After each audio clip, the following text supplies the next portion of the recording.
Umri Naziri. This scholar has graduated from Jamia Darus Salam Umrabad, and Sheikh Maqsood then completed his post-graduation in Hadith from Kulliyatul Hadith, Bangalore. Alhamdulillah, this young scholar has contributed enormously to publishing Islamic works in the local language, Kannada. Currently, Sheikh Maqsood is based in Mangalore. I would like to invite him and request him to speak on building a drug-free community, our collective responsibility.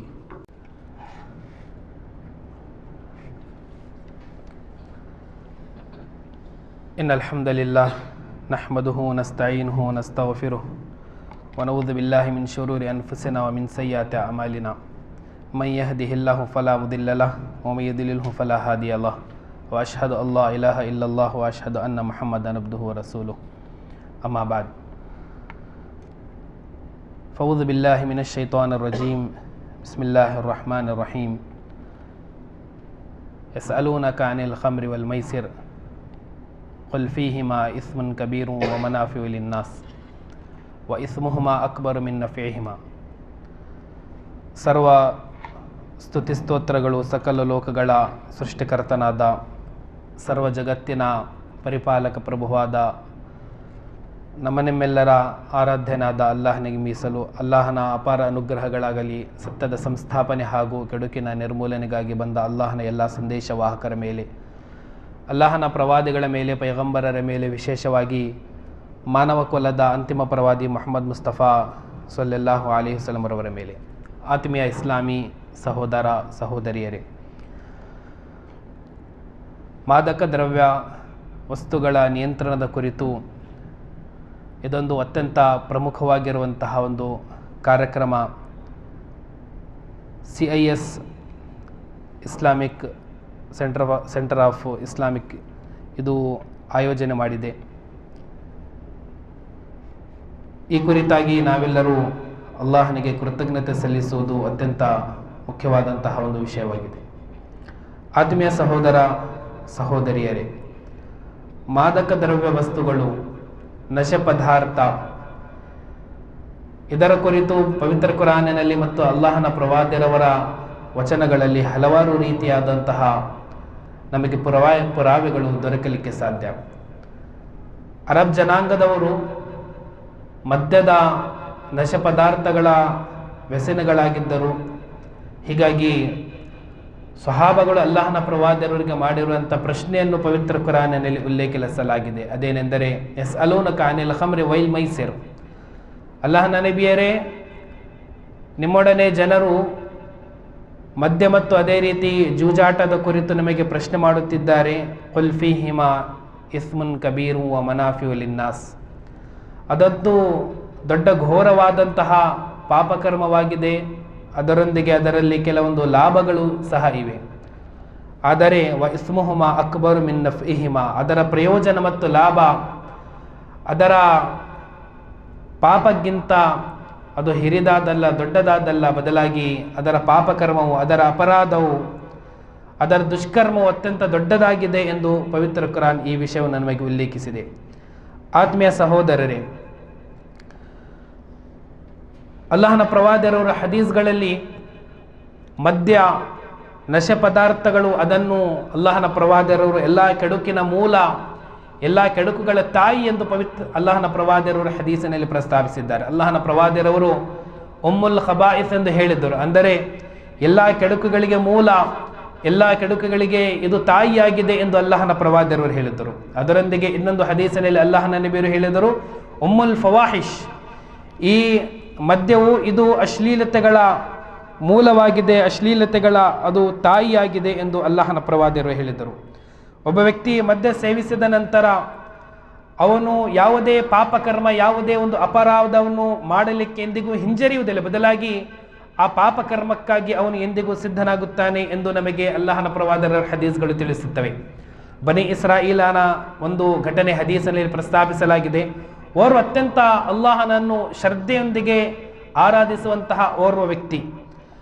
ಆ ವ್ಯಕ್ತಿ ಅಲ್ಲಾಹನನ್ನು ಅತಿ ಹೆಚ್ಚಾಗಿ ಆರಾಧಿಸುವಂತಹ ಆ ವ್ಯಕ್ತಿಯ ಮೇಲೆ ಓರ್ವ ಮಹಿಳೆಯ ಕಣ್ಣು ಬೀಳುತ್ತದೆ.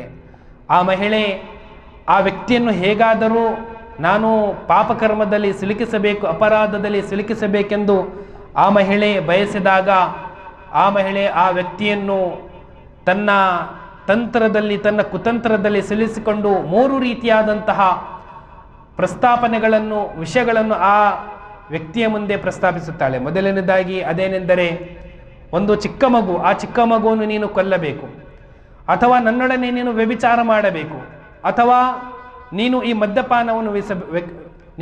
ಮದ್ಯಪಾನವನ್ನು ಸೇವಿಸಬೇಕು.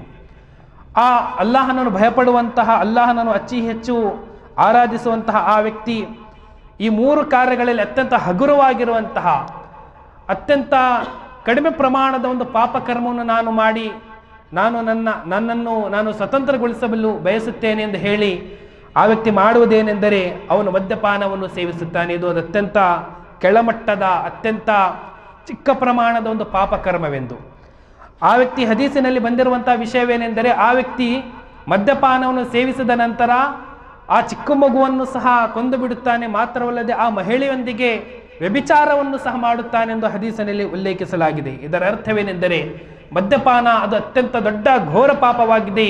ಹೀಗಾಗಿ ಅಲ್ಲಾಹನ ನಬಿಯವರು ಹೇಳಿದ್ದರು, ಉಮ್ಮುಲ್ ಖಬಾಯಿಸ್, ಎಲ್ಲ ಕೆಡುಕುಗಳ ಮೂಲವಾಗಿದೆ ಈ ಮದ್ಯಪಾನ. ಆತ್ಮೀಯ ಸಹೋದರರೇ, ಅಲ್ಲಾಹು ನಮಗೆ ನೀಡಿರುವಂತಹ ಅಲ್ಲಾಹನ ವರಗಳಲ್ಲಿ, ಅಲ್ಲಾಹನ ನಮಗೆ ನೀಡಿರುವಂಥ ಅನುಗ್ರಹಗಳ ಪೈಕಿ ಒಂದು ದೊಡ್ಡದಾದಂಥ ಅನುಗ್ರಹವಾಗಿದೆ ನಮ್ಮ ಬುದ್ಧಿಶಕ್ತಿ. ಯಾವ ವ್ಯಕ್ತಿ ಮದ್ಯಪಾನವೆಸಗುತ್ತಾನೆಯೋ, ನಶೆ ಪದಾರ್ಥಗಳನ್ನು ಸೇವಿಸುತ್ತಾನೆಯೋ, ಆ ವ್ಯಕ್ತಿ ತನ್ನ ಅಲ್ಲಾಹು ನೀಡಿರುವಂತಹ ಅತ್ಯಂತ ದೊಡ್ಡ ಅನುಗ್ರಹ, ಅವನು ತನ್ನ ಬುದ್ಧಿಶಕ್ತಿಯನ್ನು ಕಳೆದುಕೊಳ್ಳುತ್ತಾನೆ.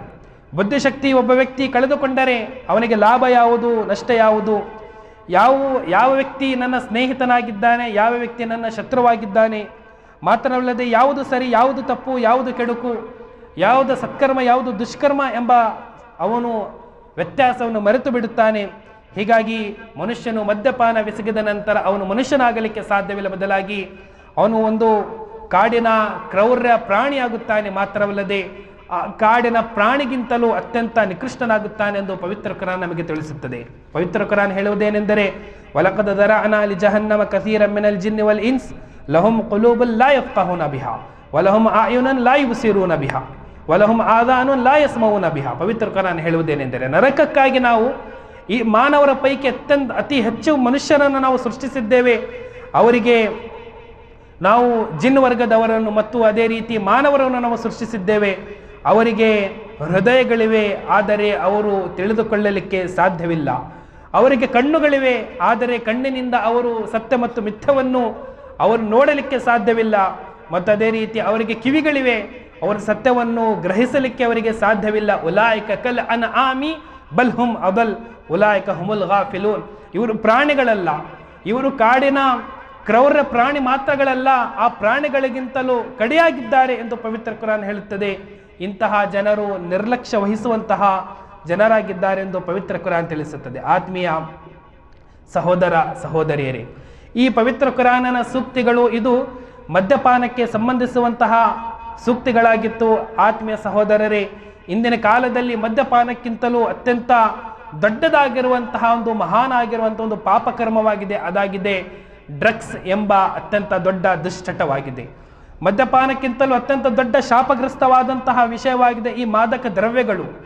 ಇದು ಎಲ್ಲ ಆಪತ್ತುಗಳ ಅತ್ಯಂತ ದೊಡ್ಡ ಆಪತ್ತಾಗಿದೆ. ಮಾತ್ರವಲ್ಲದೆ ಇದು ಒಬ್ಬ ವ್ಯಕ್ತಿಯನ್ನು ಮಾತ್ರವಲ್ಲದೆ ಒಂದು ಸಂಪೂರ್ಣ ಸಮಾಜವನ್ನು ನಾಶಪಡಿಸುವಂತಹ ಅತ್ಯಂತ ದೊಡ್ಡ ರೋಗವಾಗಿದೆ. ಸಹೋದರರೇ, ಸಮಾಜದಲ್ಲಿ ಕುಟುಂಬಗಳು, ಮನೆತನಗಳು ಮತ್ತು ಅದೇ ರೀತಿ ಪೀಳಿಗೆಗಳು ಅತ್ಯಂತ ದೊಡ್ಡ ತೊಂದರೆಯನ್ನು ಅನುಭವಿಸುವಂತಹ ಒಂದು ದುಶ್ಚಟವಾಗಿದೆ. ಸಮಾಜ ಈ ದುಶ್ಚಟದಿಂದ ತೊಂದರೆಗೆ ಒಳಗಾಗುತ್ತದೆ. ಮಾತ್ರವಲ್ಲದೆ ದೇಶವು, ಸರಕಾರಗಳು ಮತ್ತು ಅದೇ ರೀತಿ ಸಂಪೂರ್ಣವಾಗಿರುವಂತಹ ಮಾನವ ಕುಲವು ಮಾದಕ ದ್ರವ್ಯ ವ್ಯಸನಿಗಳಿಂದ ತೊಂದರೆಯನ್ನು ಅನುಭವಿಸುತ್ತಿದೆ ಎಂಬುದು ಇಂದಿನ ಕಾಲದ ಅತ್ಯಂತ ದೊಡ್ಡ ವಾಸ್ತವಿಕತೆಯಾಗಿದೆ. ಮಾದಕ ದ್ರವ್ಯ, ಡ್ರಗ್ಸ್ ಸೇವಿಸುವಂತಹ, ಡ್ರಗ್ಸ್ಗೆ ಎಡಿಟ್ ಆಗಿರುವಂತಹ ಒಬ್ಬ ವ್ಯಕ್ತಿ ಅವನು ಕೇವಲ ತನ್ನ ಸ್ವತಃ ಶಾಂತಿಯನ್ನು ಕಳೆದುಕೊಳ್ಳುವುದು ಮಾತ್ರವಲ್ಲದೆ ಅವನು ಸಮಾಜದ ಶಾಂತಿಯನ್ನು ಸಹ ಅವನು ನಾಶ ಮಾಡುತ್ತಾನೆ. ತನ್ನ ಸಹೋದರರ, ತನ್ನ ಸಂಬಂಧಿಕರ ಮತ್ತು ಅದೇ ರೀತಿ ತನ್ನ ಕುಟುಂಬದ ತನ್ನ ಮಕ್ಕಳ ಜೀವನವನ್ನು ಸಂಪೂರ್ಣವಾಗಿ ನಾಶ ಮಾಡುವಂತಹ ವ್ಯಕ್ತಿಯಾಗಿರುತ್ತಾನೆ ಈ ಮಾದಕ ದ್ರವ್ಯ ಬೆಸಗಿರುವಂತಹ, ಮಾದಕ ದ್ರವ್ಯ ಸೇವಿಸುವಂತಹ ವ್ಯಕ್ತಿ. ಸಹೋದರರೇ, ಮಾದಕ ದ್ರವ್ಯ ಸೇವಿಸುವಂತಹ ವ್ಯಕ್ತಿ ಯಾವ ಕ್ಷಣದಲ್ಲಿ ಯಾವ ರೀತಿಯಾದಂತಹ ಅಪಘಾತವಾಗುತ್ತಾನೆ ಎಂಬುದು ನಾವು ಎಂದಿಗೂ ತಿಳಿಯದಂತಹ ಒಂದು ವಿಷಯವಾಗಿದೆ. ಮಾದಕ ದ್ರವ್ಯ ಸೇವಿಸುವಂತಹ ಒಬ್ಬ ವ್ಯಕ್ತಿ ಮಾದಕ ದ್ರವ್ಯ ಬೆಸಗಿದ ನಂತರ, ಅವನು ಸೇವಿಸಿದ ನಂತರ ಅವನು ಹಲವಾರು ರೀತಿಯಾದಂತಹ ಅಪರಾಧಗಳನ್ನು, ಹಲವಾರು ರೀತಿಯಾದಂತಹ ದುಷ್ಕರ್ಮಗಳನ್ನು ಮಾಡಲಿಕ್ಕೆ ಸಾಧ್ಯ. ನಾವು ನೋಡುವಾಗ ಮಾರ್ಗಗಳಲ್ಲಿ, ರಸ್ತೆಗಳಲ್ಲಿ ಆಗುವಂತಹ ಅಪಘಾತಗಳು, ಮತ್ತು ಅದೇ ರೀತಿ ನಾವು ನೋಡುವಾಗ, ನಾವು ಸಾಮಾಜಿಕ ಜಾಲತಾಣಗಳಲ್ಲಿ ನೋಡುವಾಗ ಅತ್ಯಂತ ದೊಡ್ಡದಾದಂತಹ ಅಪರಾಧಗಳು, ರಸ್ತೆಯಲ್ಲಿ ನಮ್ಮ ಯುವಕರು ಮಾಡುವಂತಹ ವೀಲಿಂಗ್ ಎಂಬ ದುಷ್ಕರ್ಮಗಳು, ಮತ್ತು ಅದೇ ರೀತಿ ನಾವು ನೋಡುವಾಗ ಅತ್ಯಂತ ದೊಡ್ಡ ಅಪಘಾತಗಳು ನಾವು ನೋಡುವಾಗ ಈ ಮಾದಕ ದ್ರವ್ಯ ಸೇವಿಸುವಂಥ ವ್ಯಕ್ತಿಗಳು ತಮ್ಮ ಸಾವನ್ನು ಅವರು ಮಾರ್ಗಗಳಲ್ಲಿ, ರಸ್ತೆಗಳಲ್ಲಿ ಹುಡುಕುತ್ತಿದ್ದಾರೆ ಎಂಬುದನ್ನು ನಾವು ನೋಡಲಿಕ್ಕೆ ಸಾಧ್ಯ. ಆತ್ಮೀಯ ಸಹೋದರರೇ, ಮಾದಕ ದ್ರವ್ಯ ಬೆಸಗುವಂತಹ ವ್ಯಕ್ತಿಗಳು ಅವರು ಸಾಮಾನ್ಯವಾದಂತಹ ಅಪರಾಧಗಳನ್ನು ಮಾಡುವುದಲ್ಲ, ಬದಲಿಗೆ ದೊಡ್ಡ ಪ್ರಮಾಣದ ಅಪರಾಧಗಳನ್ನು ಅವರು ಮಾಡುತ್ತಾರೆ. ಕಳ್ಳತನ ಮಾಡುವುದಾಗಲಿ, ದರೋಡೆ ಮಾಡುವುದಾಗಲಿ, ಕೊಲೆಪಾತಗಳನ್ನು ಮಾಡುವುದಾಗಲಿ. ಆತ್ಮೀಯ ಸಹೋದರರೇ, ಈ ಎಲ್ಲ ವ್ಯಕ್ತಿಗಳನ್ನು ನಾವು ನೋಡಿದಾಗ, ಕಳ್ಳತನ ಮಾಡುವವರು, ವ್ಯಭಿಚಾರ ಮಾಡುವವರು, ಅದೇ ರೀತಿ ದರೋಡೆ ಮಾಡುವವರು, ಕೊಲೆ ಮಾಡುವವರು, ಇವರೆಲ್ಲರನ್ನು ನಾವು ನೋಡುವಾಗ ಅವರೆಲ್ಲರೂ ಮಾದಕ ದ್ರವ್ಯ ಬೆಸಗುವಂತಹ ವ್ಯಕ್ತಿಗಳಾಗಿದ್ದಾರೆ ಎಂಬುದು ನಾವು ಈ ವಾಸ್ತವಿಕತೆಯನ್ನು ನಾವು ಇಂದಿನ ಕಾಲದಲ್ಲಿ ನೋಡುತ್ತಿದ್ದೇವೆ. ಆತ್ಮೀಯ ಸಹೋದರರೇ, ಸಮಾಜದಲ್ಲಿ ಹಲವಾರು ಕಾರಣಗಳಿಂದ ಮಾದಕ ದ್ರವ್ಯ, ಡ್ರಗ್ಸ್ ಎಂಬ ಅತ್ಯಂತ ದೊಡ್ಡ ಶಾಪಗ್ರಸ್ತವಾಗಿರುವಂತಹ ಈ ಶಾಪ ಸಮಾಜದಲ್ಲಿ ಹರಡುತ್ತಿದೆ. ಅದಕ್ಕೆ ಹಲವಾರು ರೀತಿಯಾದಂತಹ ಕಾರಣಗಳಿವೆ. ಅದಕ್ಕಿರುವಂತಹ ಮೊದಲನೆಯ ಒಂದು ಪ್ರಮುಖವಾಗಿರುವಂತಹ ಕಾರಣ ಅದೇನೆಂದರೆ, ಜನರು ಒಂದು ಫ್ಯಾಷನ್ ಆಗಿ ಇದನ್ನು, ಈ ಮಾದಕ ದ್ರವ್ಯವನ್ನು ಪರಿಗಣಿಸುತ್ತಿದ್ದಾರೆ. ಯಾವ ರೀತಿ ಬಿಡಿ ಸೇದುವುದನ್ನು, ಸಿಗರೇಟ್ ಸೇದುವುದನ್ನು ಜನರು ಫ್ಯಾಷನ್ ಆಗಿ ಮತ್ತು ಹೆಮ್ಮೆಯಿಂದ ಅದನ್ನು ಅಳವಡಿಸಿಕೊಳ್ಳುತ್ತಿದ್ದಾರೆಯೋ, ಅದೇ ರೀತಿ ಮಾದಕ ದ್ರವ್ಯ ಈ ಸೇವಿಸುವುದನ್ನು ಕೂಡ, ಅದನ್ನು ಉಪಯೋಗಿಸುವುದನ್ನು ಜನರು ಇದೊಂದು ಫ್ಯಾಷನ್ ಆಗಿದೆ ಎಂದು ಪರಿಗಣಿಸಿ ಅದನ್ನು ಉಪಯೋಗಿಸುತ್ತಿದ್ದಾರೆ ಇಂದಿನ ಕಾಲದಲ್ಲಿ. ಎರಡನೇದಾಗಿ ನಾವು ನೋಡುವಾಗ ಸಮಾಜದಲ್ಲಿ ಮಾದಕ ದ್ರವ್ಯ ಮತ್ತು ಅದೇ ರೀತಿ ನಶೆ ಪದಾರ್ಥಗಳು ವ್ಯಾಪಕವಾಗಲಿಕ್ಕೆ ಇರುವಂಥ ಅತ್ಯಂತ ದೊಡ್ಡ ಕಾರಣ ಅದು ನಮ್ಮ ಮಕ್ಕಳ, ನಮ್ಮ ಸಮಾಜದ ಯುವಕರ ಸ್ನೇಹತ್ವ, ಯಾವ ವ್ಯಕ್ತಿಗಳೊಂದಿಗೆ, ಯಾವ ಸ್ನೇಹಿತರೊಂದಿಗೆ ಎಂಬುದನ್ನು ನಾವು ಈ ವಿಷಯವನ್ನು ನಾವು ಪರಿಗಣಿಸಬೇಕಾಗಿದೆ. ತಮ್ಮ ಸ್ನೇಹಿತರೊಂದಿಗೆ ಮುಳುಗಿ, ತಮ್ಮ ಸ್ನೇಹಿತರ ಪ್ರೀತಿಯಲ್ಲಿ ಮುಳುಗಿ, ಅಜಾಗರೂಕತೆ ಇರುವಂತಹ ಸ್ನೇಹ ತಮ್ಮ ಸ್ನೇಹಿತರೊಂದಿಗೆ ಮಾಡಿ, ಮಾತ್ರವಲ್ಲದೆ ಉದ್ದೇಶವಿಲ್ಲದಂತಹ ಜನರೊಂದಿಗೆ ಅವರ ಜೀವನವನ್ನು ಸಾಗಿಸುವುದು ಇಂದಿನ ಕಾಲದಲ್ಲಿ ನಾವು ವ್ಯಾಪಕವಾಗಿ ನೋಡುವಂತಹ ಇದೊಂದು ವಿಷಯವಾಗಿದೆ. ತನ್ನ ಸ್ನೇಹಿತ್ವದಲ್ಲಿ, ತನ್ನ ಸ್ನೇಹಿತನೊಂದಿಗೆ, ಅವನು ಮಾದಕ ದ್ರವ್ಯ ಬೆಸಗುವಂತಹ ವ್ಯಕ್ತಿಯೊಂದಿಗೆ ಅವನು ಸ್ನೇಹಿತವನ್ನು ಮಾಡಿದಾಗ ಆ ವ್ಯಕ್ತಿ ತನ್ನ ಸ್ನೇಹಿತನನ್ನು ಅವನು ಕೂಡ ಮಾದಕ ದ್ರವ್ಯ ಬೆಸಗುವಂತೆ ಅವನಿಗೆ ಪರಿವರ್ತಿಸುತ್ತಾನೆ ಎಂಬುದನ್ನು ಇಂದಿನ ಕಾಲದಲ್ಲಿ ನಾವು ನೋಡಬಹುದು. ಮೂರನೇದಾಗಿ ಆತ್ಮೀಯ ಸಹೋದರರೇ, ಇಂದಿನ ಕಾಲದಲ್ಲಿ ಮಾದಕ ದ್ರವ್ಯ ಸಮಾಜದಲ್ಲಿ ವ್ಯಾಪಕವಾಗಿ ಹರಡಲಿಕ್ಕಿರುವಂತಹ ಅತ್ಯಂತ ದೊಡ್ಡ ಕಾರಣ ಅದಾಗಿದೆ. ಅಧಿಕವಾಗಿರುವಂತಹ ಸಂಪತ್ತನ್ನು ಅದನ್ನು ನಿಷೇಧಿಸಿರುವಂತಹ ನಿಷೇಧಿತ ಮಾರ್ಗಗಳಲ್ಲಿ ಅದನ್ನು ಖರ್ಚು ಮಾಡುವುದಾಗಲಿ, ಧರ್ಮಸಮ್ಮತವಲ್ಲದೆ ಅಲ್ಲಾಹು ನಿಷೇಧಿಸಿರುವಂಥ ಮಾರ್ಗಗಳಲ್ಲಿ ಅಲ್ಲಾಹು ನೀಡಿರುವಂಥ ಸಂಪತ್ತನ್ನು ವ್ಯಯಿಸುವುದು ಇದು ನಿಷೇಧವಾಗಿದೆ. ಮಾತ್ರವಲ್ಲದೆ ಕಿಯಾಮತ್ತಿನ ದಿನದಂದು ಇದರ ಕುರಿತು ನಮಗೆ ಪ್ರಶ್ನಿಸಲಾಗುತ್ತದೆ. ಅಕ್ರಮ ಮಾರ್ಗಗಳನ್ನು ಜನರು ಅಲ್ಲಾಹು ನೀಡಿರುವಂಥ ಸಂಪತ್ತನ್ನು ಖರ್ಚು ಮಾಡಲಿಕ್ಕೆ ಅಕ್ರಮ ಮಾರ್ಗಗಳನ್ನು ಇಂದಿನ ಕಾರ್ಯದಲ್ಲಿ ಹುಡುಕುತ್ತಿದ್ದಾರೆ. ಪೋಷಕರು ವಿಶೇಷವಾಗಿ ತಮ್ಮ ಮಕ್ಕಳು ಯಾವ ಸಮಯದಲ್ಲಿ ಅವರು ತಮ್ಮೊಂದಿಗೆ ಸಂಪತ್ತನ್ನು ಕೇಳುತ್ತಿದ್ದಾರೆ, ಆ ಸಂಪತ್ತು ನಾವು ಕೊಡುವಂಥ ಹಣವು ಯಾವ ಮಾರ್ಗಗಳಲ್ಲಿ ಅವರು ಖರ್ಚು ಮಾಡುತ್ತಿದ್ದಾರೆ, ನಮ್ಮ ಮಕ್ಕಳು ಏನು ತಿನ್ನುತ್ತಿದ್ದಾರೆ, ನಾವು ಕಟ್ಟಿರುವಂತಹ ಸಂಪತ್ತು ಯಾವ ಮಾರ್ಗಗಳಲ್ಲಿ ಅವರು ಅದನ್ನು ಖರ್ಚು ಮಾಡುತ್ತಿದ್ದಾರೆ, ವ್ಯಯಿಸುತ್ತಿದ್ದಾರೆ ಎಂಬ ಪರಿಗಣನೆ ಇಲ್ಲದೆ ಪೋಷಕರು ತಮ್ಮ ಮಕ್ಕಳನ್ನು ಹಣ ನೀಡುವುದನ್ನು, ಸಂಪತ್ತನ್ನು ನೀಡಿದಾಗ ಮಕ್ಕಳು ಅದನ್ನು ದುಶ್ಚಟಗಳಲ್ಲಿ ಮತ್ತು ಮಾದಕ ದ್ರವ್ಯ ಸೇವಿಸುವಂಥ ಮಾರ್ಗಗಳಲ್ಲಿ ಖರ್ಚು ಮಾಡುತ್ತಿದ್ದಾರೆ ಎಂಬುದನ್ನು ನಾವು ನೋಡುತ್ತಿದ್ದೇವೆ. ಹೀಗಾಗಿ ಅಲ್ಲಾಹು ನೀಡಿರುವಂತಹ ಸಂಪತ್ತನ್ನು, ಅದನ್ನು ಅಲ್ಲಾಹು ನಮಗೆ ಆದೇಶ ನೀಡಿರುವಂಥ ಮಾರ್ಗಗಳಲ್ಲಿ ಮಾತ್ರ ಅದನ್ನು ಖರ್ಚು ಮಾಡಬೇಕಾಗಿದೆ. ಏಕೆಂದರೆ ಖಯಾಮತ್ತಿನ ದಿನದಂದು ಅಲ್ಲಾಹು ಕೇಳುವಂಥ ಪ್ರಶ್ನೆಗಳ ಪೈಕಿ ಅತ್ಯಂತ ಪ್ರಮುಖವಾಗಿರುವಂಥ ಒಂದು ಪ್ರಶ್ನೆಯಾಗಿದೆ, ಮಿನ್ ಐನ ಇಕ್ತಸಬಹು ವಫೀಮಾ ಅನ್ಫಕ್, ಯಾವ ಮಾರ್ಗದಿಂದ ನೀನು ದುಡಿಮೆಯನ್ನು ದುಡಿದಿದ್ದೆ, ಸಂಪತ್ತನ್ನು ಗಳಿಸಿದ್ದೆ, ನಿನ್ನ ಇನ್ಕಮ್ ಸೋರ್ಸ್ ಏನಾಗಿತ್ತು. ಮಾತ್ರವಲ್ಲದೆ ನೀನು ದುಡಿದಿರುವಂತಹ ಈ ಸಂಪತ್ತು ಯಾವ ಮಾರ್ಗದಲ್ಲಿ, ಫೀಮಾ ಅನ್ಫಕ್, ಯಾವ ಮಾರ್ಗದಲ್ಲಿ ನೀನು ಅದನ್ನು ಖರ್ಚು ಮಾಡಿದೆ ಎಂದು ಈ ಎರಡು ಪ್ರಶ್ನೆಗಳು ನಮಗೆ ಕೇಳಲಾಗುತ್ತದೆ. ಹೀಗಾಗಿ ಅಲ್ಲಾಹು ನೀಡಿರುವಂತಹ ಸಂಪತ್ತು, ಅಲ್ಲಾಹು ಹೇಳುವುದೇನೆಂದರೆ ಸಂಪತ್ತಿನ ಕುರಿತು, ಲವ್ ಬಸತಲ್ಲಾಹು ರಿಸ್ಕಲ್ ಇಬಾದಿಹಿ ಲಬಗೌ ಫಿಲ್ ಅರ್ದ್, ಅಲ್ಲಾಹು ಜನರಿಗೆ ಅವರ ಸಂಪತ್ತನ್ನು ಹೇರಳವಾಗಿ ನೀಡುತ್ತಿದ್ದರೆ ಜನರು ದುಷ್ಮಾರ್ಗಗಳಲ್ಲಿ, ಅಲ್ಲಾಹು ನಿಷೇಧಿಸಿರುವಂತಹ ಅಲ್ಲಾಹನ ನಿಷೇಧಿತ ಮಾರ್ಗಗಳಲ್ಲಿ ಆ ಸಂಪತ್ತನ್ನು ವಹಿಸುತ್ತಿದ್ದರೆಂದು ಪವಿತ್ರ ಕುರಾನ್ ಹೇಳುತ್ತದೆ. ಆತ್ಮೀಯ ಸಹೋದರರೇ, ಮಾದಕ ದ್ರವ್ಯ ಸೇವಿಸುವಂತಹ ಈ ದುಷ್ಕರ್ಮ ಸಮಾಜದಲ್ಲಿ ವ್ಯಾಪಕವಾಗಲಿಕ್ಕೆ ಇರುವಂಥ ಅತ್ಯಂತ ಒಂದು ಪ್ರಮುಖವಾಗಿರುವಂಥ ಒಂದು ಕಾರಣವಾಗಿದೆ. ಅದು ಇಂದಿನ ಕಾಲದಲ್ಲಿ ನಾವೆಲ್ಲರೂ ಬಹಳ ಶ್ರದ್ಧೆಯೊಂದಿಗೆ ಅದನ್ನು ಪರಿಗಣನೆಗೆ ತೆಗೆದುಕೊಳ್ಳಬೇಕಾಗಿದೆ. ಅದಾಗಿದೆ, ಮನುಷ್ಯನು ಹಲವಾರು ತನ್ನ ಕ್ಷೇತ್ರಗಳಲ್ಲಿ ವೈಫಲ್ಯಗಳನ್ನು ಅವನು ಎದುರಿಸುತ್ತಿದ್ದಾನೆ. ವೈಫಲ್ಯಗಳೇನೆಂದರೆ ಒಬ್ಬ ವ್ಯಕ್ತಿ ತನ್ನ ಜೀವನದಲ್ಲಿ ವೈಫಲ್ಯನಾಗಿದ್ದಾನೆ, ಅವನು ತನ್ನ ವ್ಯಾಪಾರದಲ್ಲಿ ವೈಫಲ್ಯನಾಗಿದ್ದಾನೆ, ಮಾತ್ರವಲ್ಲದೆ ಅವನು ತನ್ನ ಪ್ರೀತಿಯಲ್ಲಿ ವೈಫಲ್ಯನಾಗಿದ್ದಾನೆ ಮತ್ತು ಅದೇ ರೀತಿ ತನ್ನ ಪರೀಕ್ಷೆಯಲ್ಲಿ ವಿಫಲನಾಗಿದ್ದಾನೆ. ಇಂತಹ ಮನುಷ್ಯನಿಗೆ ಇಂತಹ ತೊಂದರೆಗಳು ಬಂದಾಗ ಮನುಷ್ಯನು ತನ್ನ ಕಳೆದುಕೊಂಡಿರುವಂಥ ನೆಮ್ಮದಿಯನ್ನು ಹುಡುಕಲಿಕ್ಕಾಗಿ ಮನುಷ್ಯನು ಮಾದಕ ದ್ರವ್ಯಗಳನ್ನು ಎಸಗಲಿಕ್ಕೆ ಪ್ರಾರಂಭಿಸುತ್ತಾನೆ. ಅದೇನೆಂದರೆ, ಈ ಮಾರ್ಗದಿಂದ ನನಗೆ ಶಾಂತಿಯನ್ನು ನಾನು ಪಡೆದುಕೊಳ್ಳಬಹುದು, ಅಥವಾ ನನಗೆ ನನ್ನ ದುಃಖಗಳ ಇದೊಂದು ಔಷಧಿಯಾಗಿದೆ ಎಂದು ಮನುಷ್ಯನು ಪರಿಗಣಿಸುತ್ತಾನೆ. ಆತ್ಮೀಯ ಸಹೋದರರೇ, ಮಾದಕ ದ್ರವ್ಯ, ಈ ಡ್ರಗ್ಸ್ ಎಂಬ ವಿಷಯಗಳು, ಈ ಡ್ರಗ್ಸ್ ಎಂಬ ಚಟವು ಇದು ನಮಗೆ ಔಷಧವಲ್ಲ, ಬದಲಾಗಿ ಇದು ಅತ್ಯಂತ ದೊಡ್ಡ ರೋಗವಾಗಿದೆ. ಇದು ಔಷಧವಲ್ಲ, ಬದಲಾಗಿ ಇದು ಅತ್ಯಂತ ದೊಡ್ಡ ವಿಷವಾಗಿದೆ.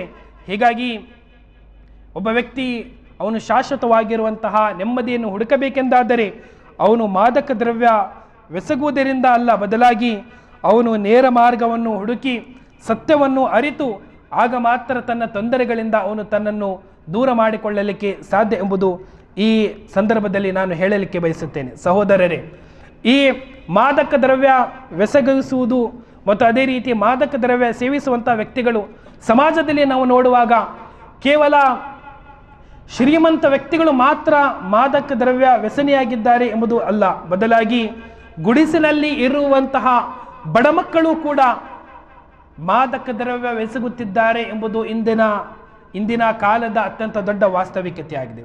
ಆದರೆ ಶ್ರೀಮಂತರ ವ್ಯಸನ ಬೇರೆಯಾಗಿದೆ, ಅದೇ ರೀತಿ ಬಡವರ ವ್ಯಸನ ಬೇರೆಯಾಗಿದೆ.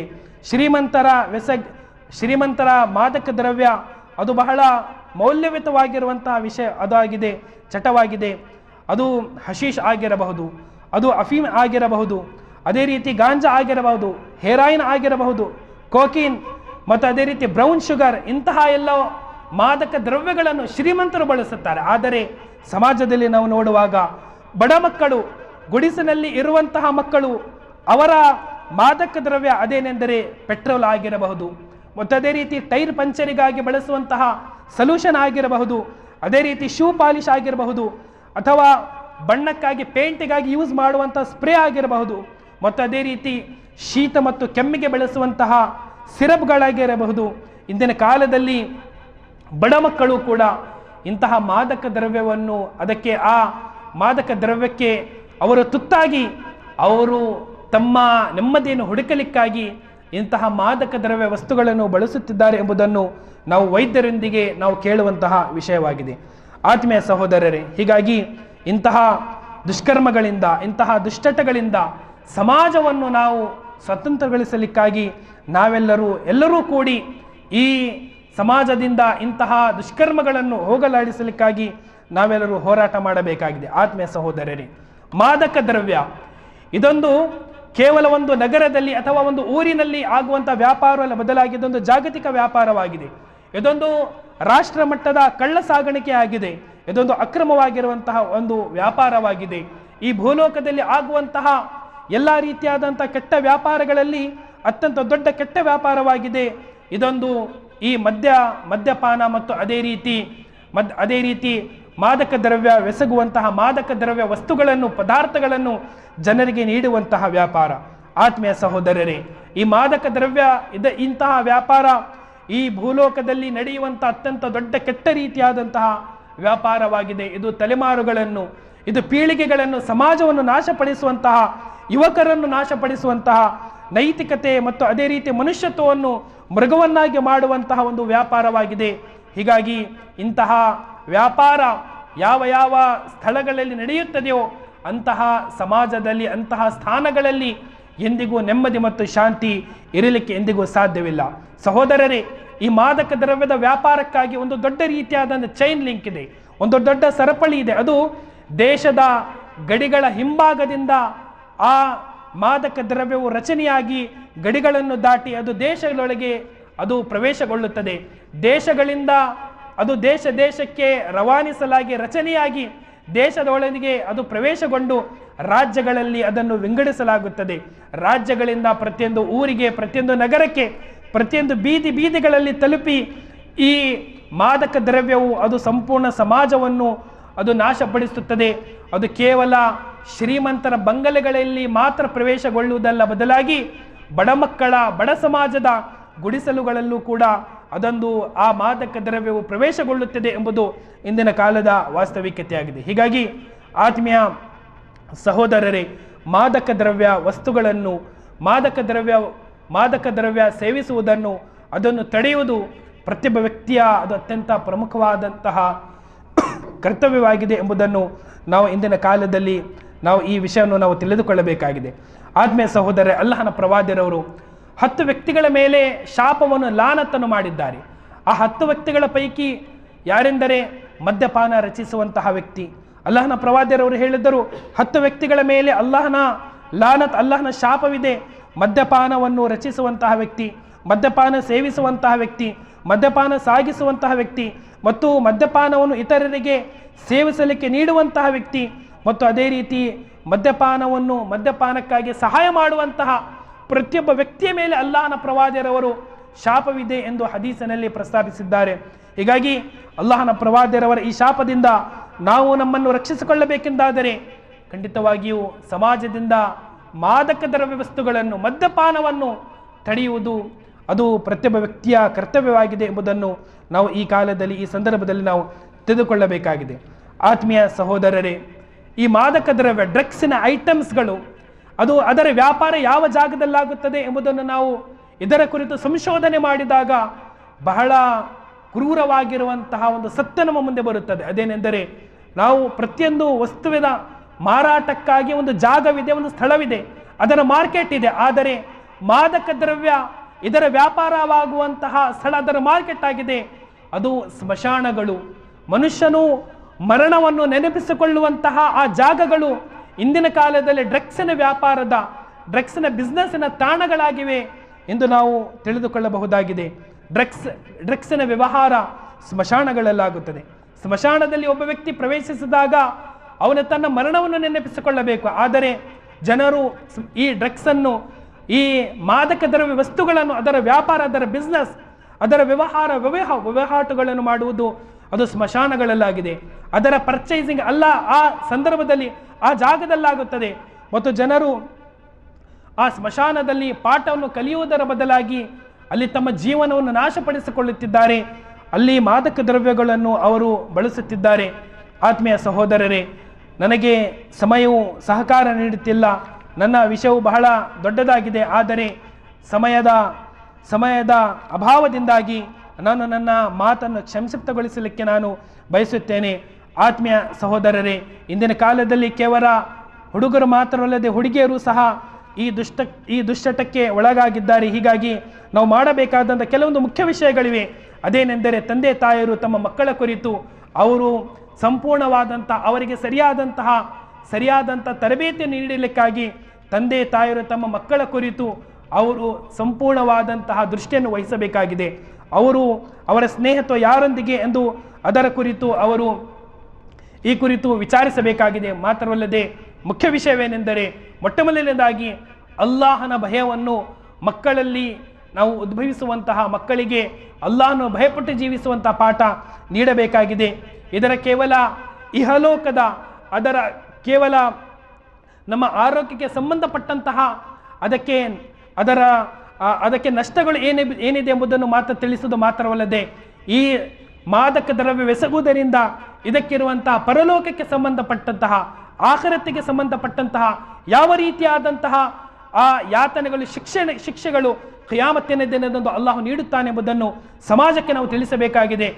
ಯಾವ ವ್ಯಕ್ತಿ ಅಲ್ಲಾಹನನ್ನು ಭಯಪಟ್ಟು ಜೀವಿಸುತ್ತಾನೆಯೋ ಆಗ ಮಾತ್ರ, ಯಾವ ವ್ಯಕ್ತಿ ಮನಸ್ಸಿನಲ್ಲಿ ಕಿಯಾಮತ್ತಿನ ಶಿಕ್ಷೆ, ಆಖಿರತ್ತಿನ ಶಿಕ್ಷೆ, ಆಖಿರತ್ತಿನ ಯಾತನೆ ಯಾವ ವ್ಯಕ್ತಿಗೆ ನೆನಪಾಗುತ್ತದೆಯೋ ಆಗ ಮಾತ್ರ ಆ ವ್ಯಕ್ತಿ ಅಪರಾಧ, ಕೆಟ್ಟ ಕರ್ಮ, ದುಷ್ಕರ್ಮಗಳನ್ನು ಬಿಡಲಿಕ್ಕೆ ಸಾಧ್ಯ.